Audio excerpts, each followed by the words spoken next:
We're going to sing this morning, so please join in your homes and sing our opening hymn with me. Enter, rejoice, and come in, or rather, log on, rejoice, and zoom in.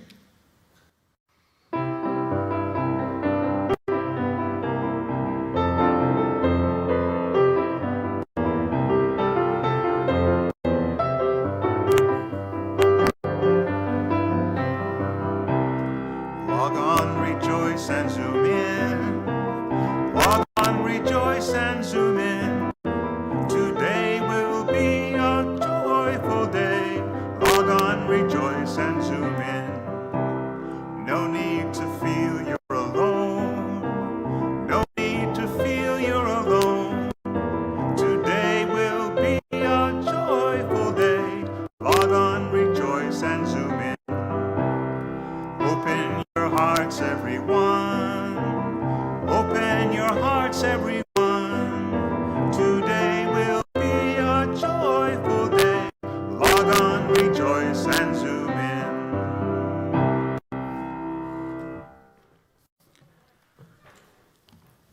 Good morning, and welcome to the Unitarian Universalist Association of the United States and the Unitarian Universalist Congregation of Greater Naples.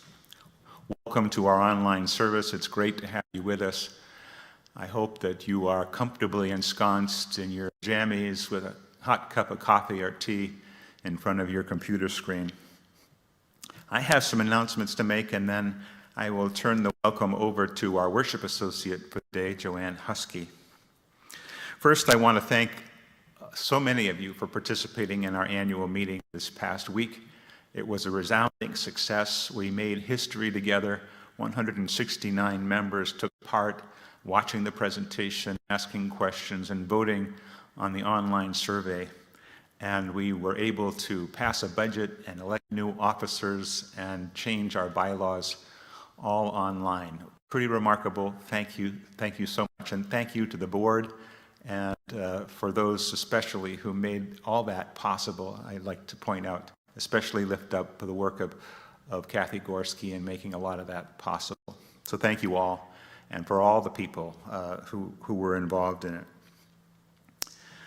I want to thank especially the outgoing board. They're still serving until the end of the month, but they have served you well over the last year.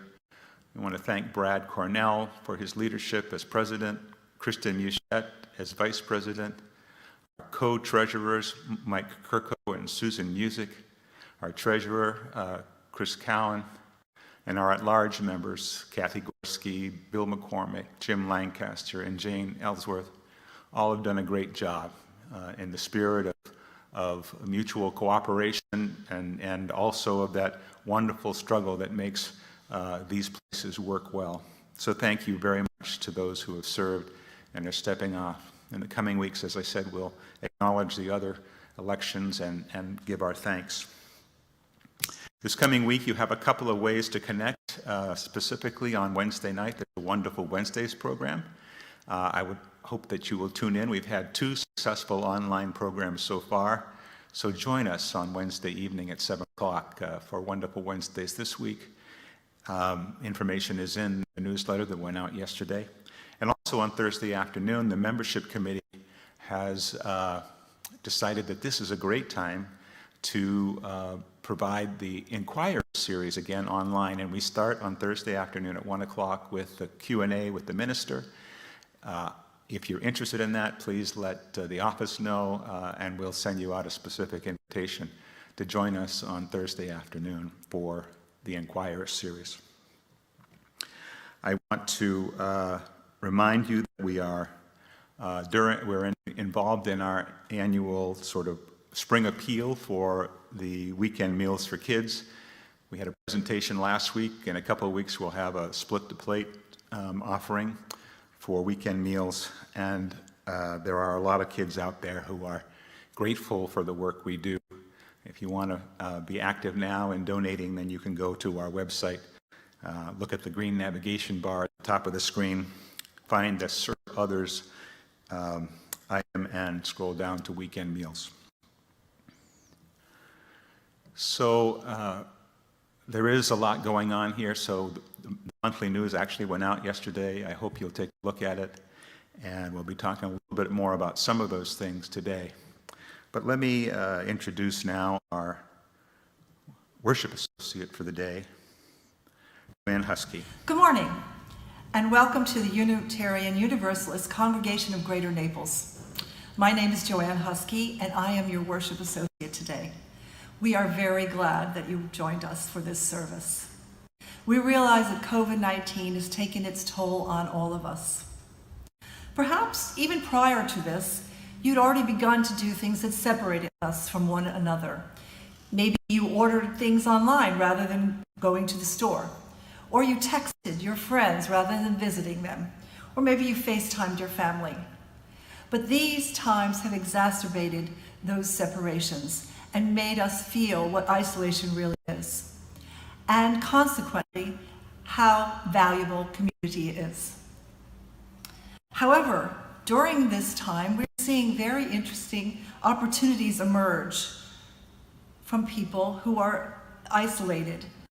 Moments of solidarity and caring and compassion are coming, and I'm being inspired by COVID-19. As we are a community that takes care of one another, and we celebrate the bonds that we have built over the years. Human beings by nature are social, and they are incredibly resilient. As members of UUCGN, we make a commitment to the common good, just the kind of thing that we really need today. We believe in the infinite dignity of every human being, and that we are embedded in a web of social obligation to each other and to all creation. In today's service, we want to share with you some of the stories of hope and inspiration that have been happening in our community.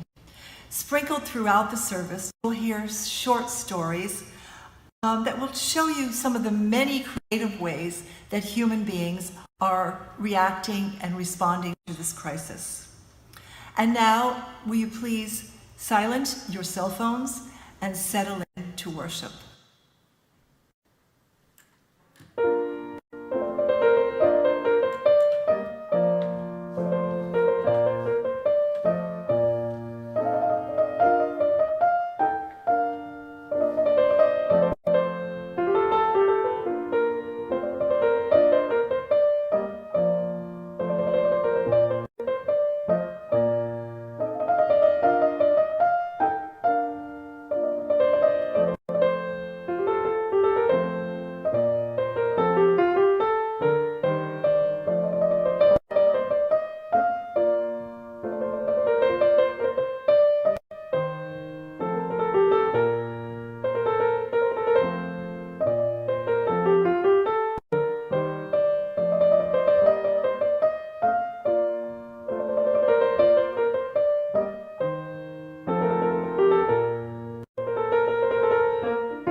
Our opening words this morning come to us from Teresa Soto.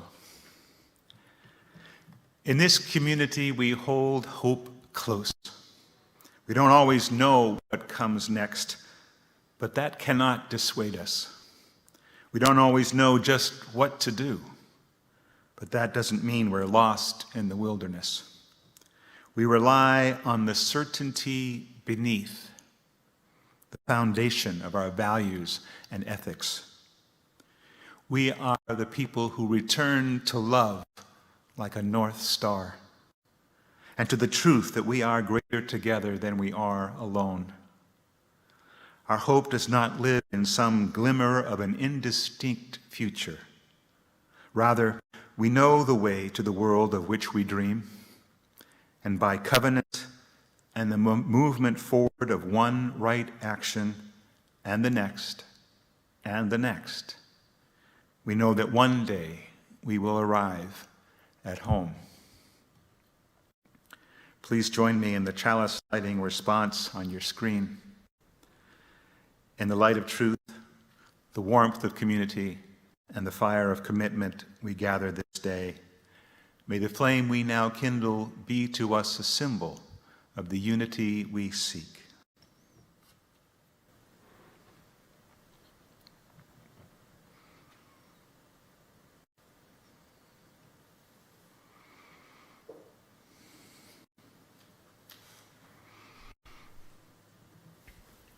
This is Mary Borland.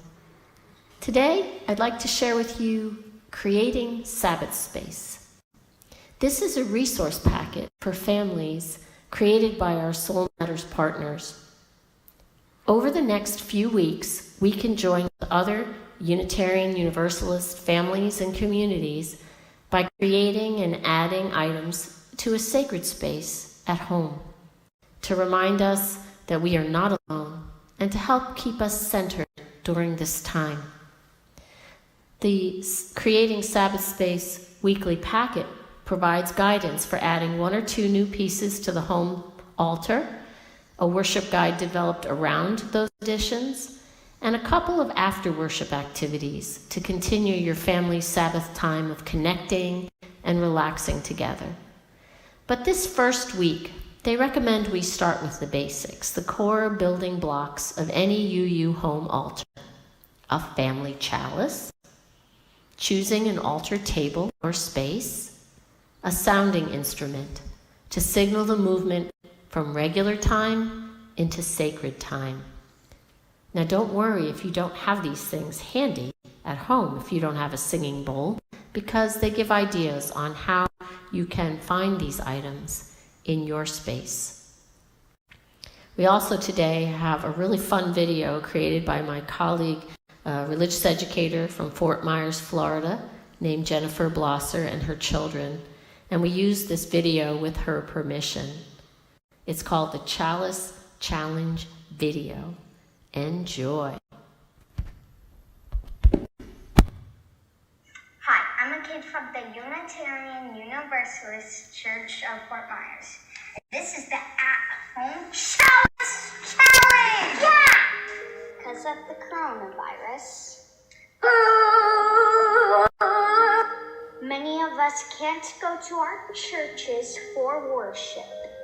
That means we can't light our church chalices. But that doesn't mean we can't light our chalices together. But what if we don't have a chalice? We're going to show you some different chalices you can make at home. Awesome! First up, the dishes.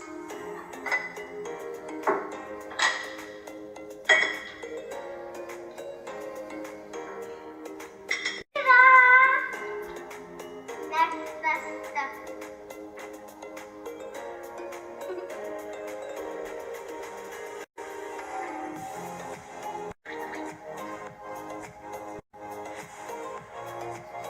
Next, container.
almost anything in your home can be turned into a chalice. Ah! Because no matter where we are, we always carry the chalice flame in our hearts. I can't wait to see what chalices you create for the At-Home Chalice Challenge. They're all mine. Use the hashtag Chalice Challenge. Stay away, stay connected.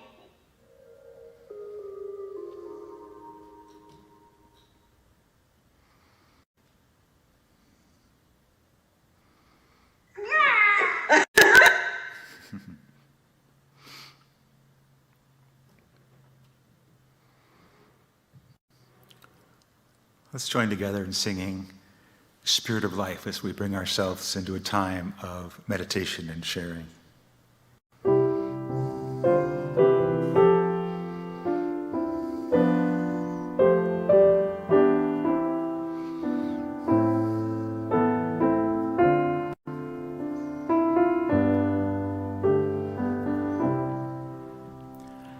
Spirit of life, come unto me, sing in my heart all the stirrings of compassion.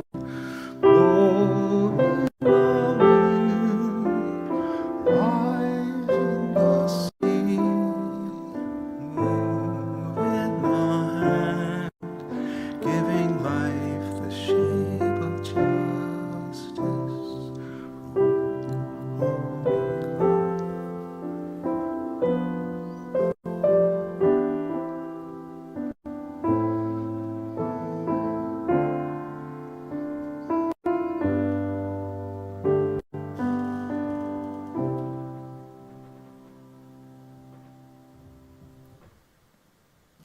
I think we all miss our time of connecting through joys and sorrows, those things that we share here together in the sanctuary every Sunday. We're always aware that there are folks who are comfortable speaking and those who are not. We're aware that joy and sorrow are woven fine in each and every life. And yet, there are things we need to share. When the unimaginable happens, the ache that we feel as if love is being lost is the ache of love's despairing truth. This is the love that no one chooses, the loss so out of order, so profound, the love we don't even want to know. And yet, the source of this despair, the reason our hearts cleave and flow, is because they know fullness. This is the love of truth and beauty, that love that spans the web of being, uniting each of us within its timeless form. When we hear the news, our hearts break open, spill into our hands, and there we stare at love, lamenting, what am I to do with this? And with these raw and tender yearnings, we will, beat after precious beat, seek wholeness again. It will take time to find our balance, to grieve, if we make the room. Remember, friends, this is the right thing, this ache within our deepest beings. Know that these things are normal, to feel disrupted, empty, or undone. Our hearts break open, and the love that is still true draws us once again together, story by story, step by step, into places of tender knowing, remembering, to restore us, mend us, piece by broken piece. This is the love that runs between us, sustaining force of restoration, the love that nourishes and feeds us, binds us each to our collective core. We grieve and weep and sing, and through the pain, but not despite it. Love will repair us. Not the same, but stronger in some places. Honoring memories like treasures, living out our lives' potentials in the shadow of the trespass, in the warmth of community, in the light of what restored will become.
As Joanne indicated in her welcome to you this morning, she's woven together some wonderful short vignettes about random acts of wonder and kindness.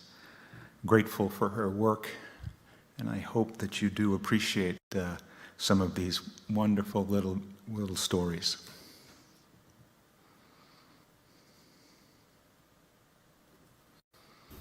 In Rome, Italy, all of the people are in lockdown, in their apartments closed.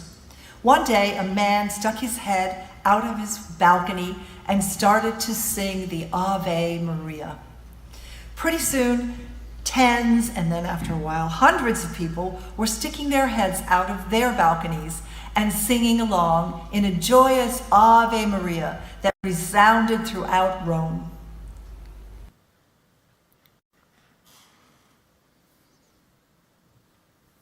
To thank healthcare workers who have put their lives at risk, random strangers made posters and went outside an emergency room in New York, held up the posters which said, Thank you for your service. You are heroes. We appreciate everything you're doing. One of the healthcare workers inside said this was the first time that she cried during the crisis, to know that random people really cared about them. At the same time, in New York City, every single night at 7 p.m., people clap and honk their horn and ring bells out of the window to support the healthcare workers who are putting their lives at risk for all of us.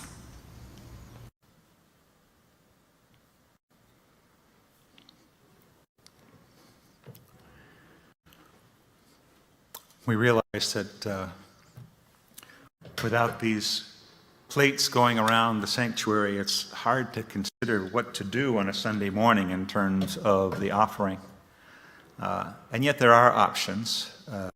You can go online and open up a different browser window, go to our website and press the donate button. You can create a place at home where you keep your offering each week and then bring it in when we do have the opportunity to come together. You can donate perhaps to another cause that's important to you in the spirit of this community and the good work that we do and share in the world.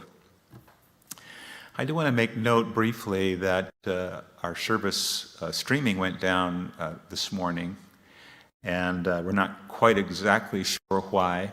I meant to mention it in the announcements this morning that we've been trying very hard to be aware of copyright issues, which is why we're using music that's out of copyright for our music, at least so far, and using texts that we know have granted permission for their use from the UUA specifically and their publications. So we're not exactly sure why we went down, but I hope that you'll bear with us. This recording that you're probably watching right now, hopefully will be able to be posted. The morning's offering for this work, for the work of our wonderful volunteers, and for the ongoing mission of this congregation will be gratefully received.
Zoomers to boomers. In Santa Barbara, a group of high school students started something that has quickly grown to Miami and Greenwich and other cities around the country. They hop in their car and they deliver supplies and other needed things to people who are either immunocompromised or to elders who cannot go out to the store. Zoomers to Mrs. Hurtado, a teacher, got in her car one day and drove to each of her students' houses and posted a sign on her car which showed them how much she missed them. They were all thrilled to get a message from their teacher.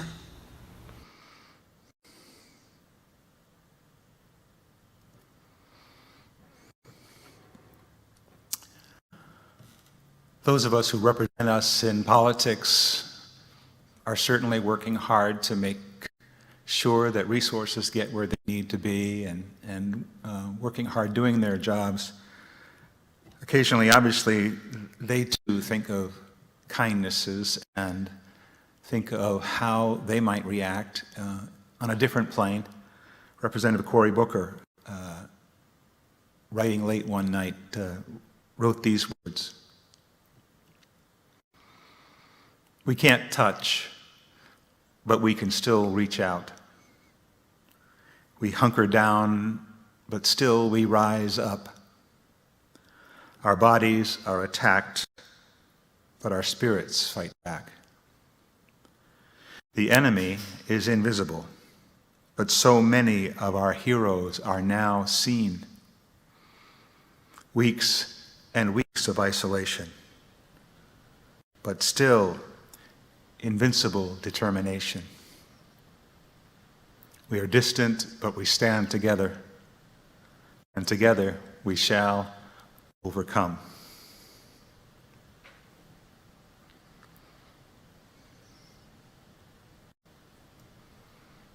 Right here in Naples, one day, a man who lived in a high-rise condo on the Gulf took his electric piano out to the parking lot of his condo and set it up and started playing a song. Soon, many people in the condo stuck their heads out of the windows to see what was going on and started singing along with him. Soon after that, they were all yelling down to him to play their favorite songs, and he put a whole concert on for them throughout the afternoon.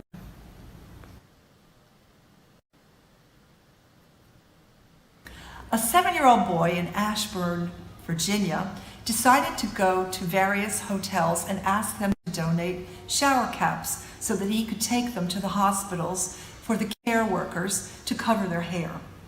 Not only did he collect shower caps from about a dozen different hotels, but they gave him face masks and gloves. All together, he and his mother collected 6,000 items, which they delivered to the local hospital to grateful care workers, the health workers who needed this protective gear badly.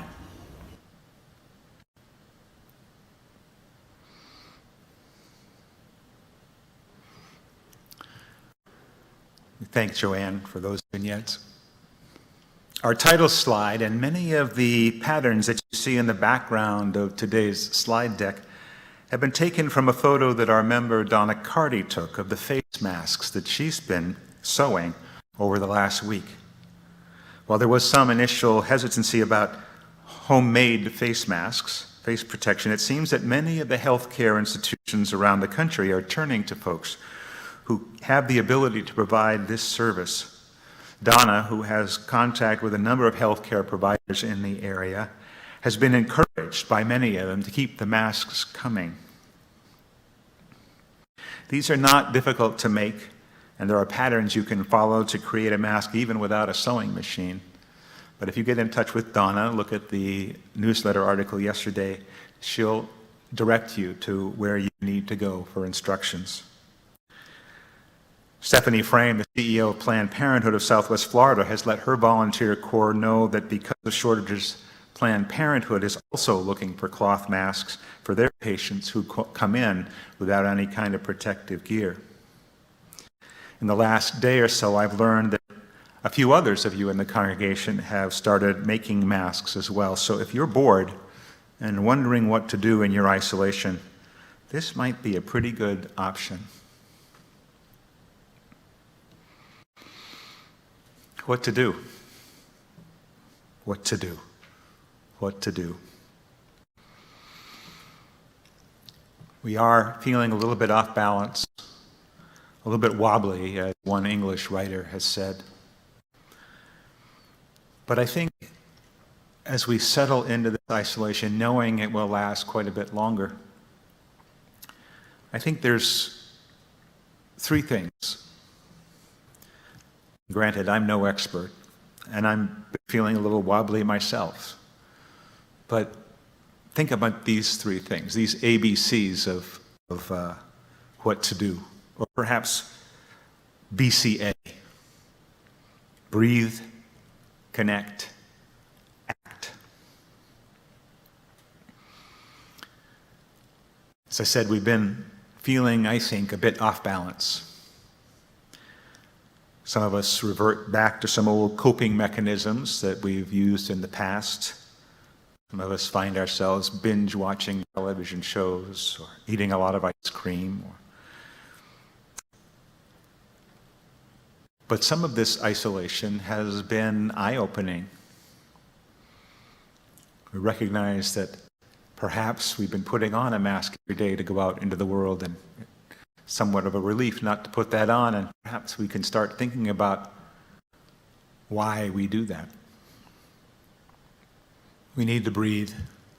We need to take this time, if we have the opportunity, to think more deeply about our relationship with ourselves, with those we love, and with this world that we live in. I saw a post the other day from someone who thought of himself as a skeptic, never feeling that there was any meaning to this life. And yet, when he started asking himself the questions why and what it was that kept him going despite his skepticism, he began to realize that he did provide his own meaning, his own way of looking, his own way of understanding, of connecting in this world. We create our own meaning. We really do need to work at it. Connect. We've been talking about this for a few weeks. It's so important to connect with one another. I know all of you have been calling around. I hope you've been calling around. I know our caring committee has been calling members and friends and seeing how they're doing. We hear all sorts of stories about how people are cleaning out their closets or doing this or getting out for walks and greeting friends from a distance. I see more people walking in my neighborhood than ever before, and that's good. You need to get out. You need to breathe some fresh air. We need to connect. If you're feeling like you're waiting for somebody to connect with you, then I urge you to do that work and connect with somebody else. Don't wait. It's all our jobs to connect with one another.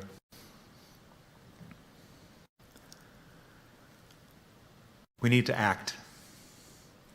Now, I recognize that my message over the past few weeks has been to take the breath, to get to know yourself in this time, to take the opportunities allotted to us, those of us who are not sick or who are not working hard on the front lines, those of us who are forced to isolate, to take that breath.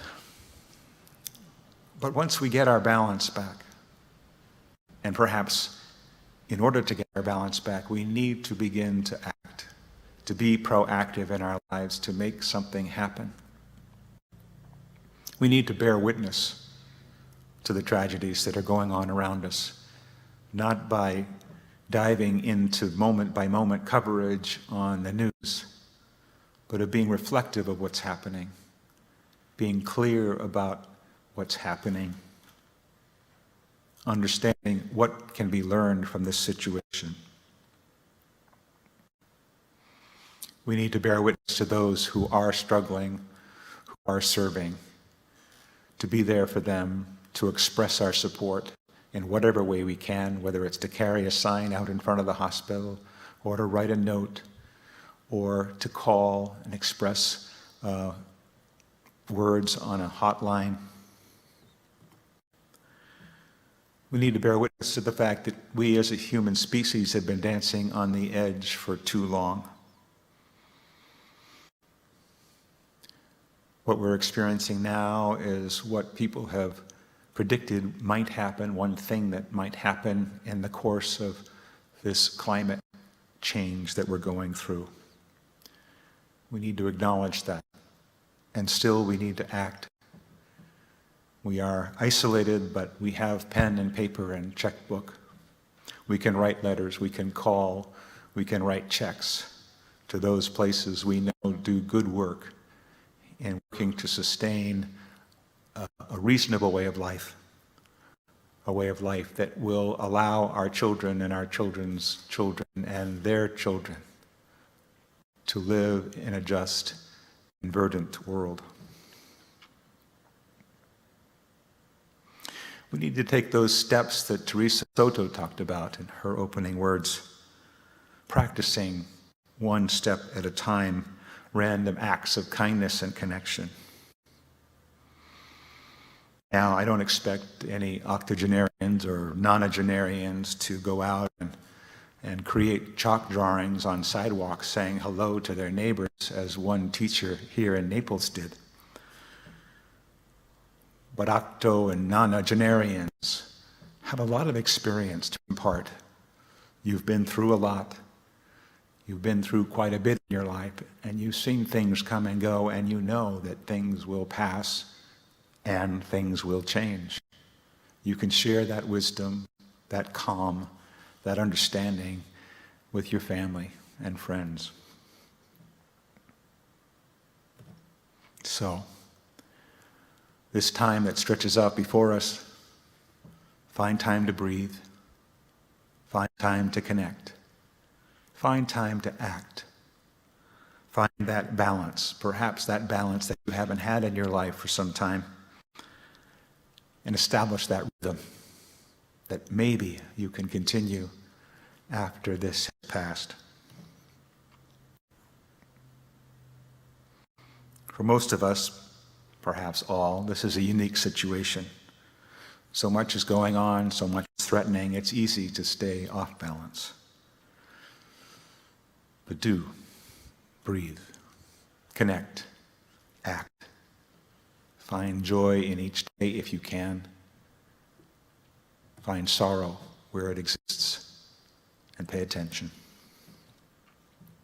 I'm going to close with the words I started with from Teresa Soto. In this community, we hold hope close. We don't always know what comes next, but that cannot dissuade us.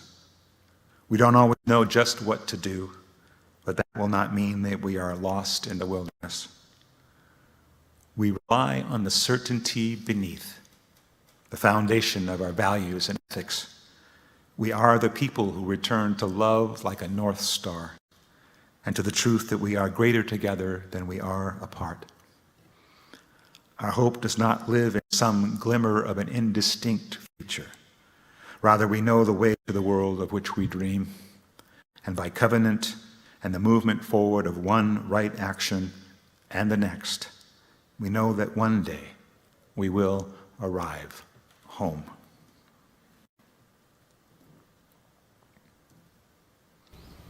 Whether you Zoom your friends today, or connect to people that you haven't talked to in a long time, or take a class, or join us next Sunday, we hope that you will not feel alone.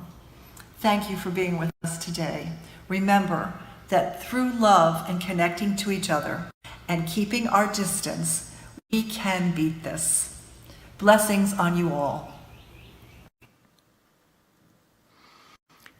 Stay at home, but send your heart out into the world in peace. Have courage, hold on to what is good, return to no person evil for evil, strengthen the faint-hearted, support the weak, help the suffering, honor all beings. And until next week, have a good time.